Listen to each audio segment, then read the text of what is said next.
ایک جان چلی جاتی ہے کسی بیماری کی وجہ سے، ایک کوئی پیارا عزیز ہم سے جدا ہو جاتا ہے کسی حادثے، کسی ایکسیڈنٹ، کسی بیماری کی شکل میں، اور ایک ہمارا کوئی پیارا، کوئی عزیز، کوئی بھائی، کوئی بیٹا، وہ ہم سے جدا ہو جاتا ہے، ہم سے چھین لیا جاتا ہے اللہ کی راہ میں جہاد کرنے کی صورت میں۔ وہ اللہ کے راستے میں اللہ کے دین کی سربلندی اور غلبے کے لیے میدان جہاد میں اترا، اور وہاں پہ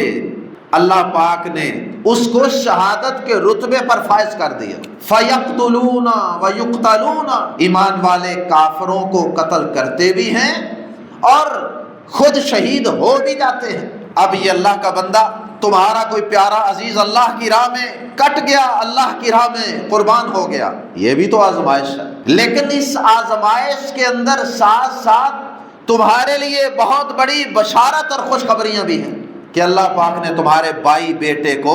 تمہارے کسی پیارے عزیز کو ایک بہت بڑا اعزاز اور آنر عطا فرما دی۔ اس کا خون کا قطرہ زمین پہ بعد میں گرے گا، اللہ رب العزت اس کے تمام گناہوں پر معافی کا قلم پہلے پھیر دے، اور پھر عذاب قبر سے اللہ اسے محفوظ رکھے گا، اور اسے جان نکلنے کی تکلیف انتہائی برائے نام تکلیف ہوتی ہے، اور جنت کی حوریں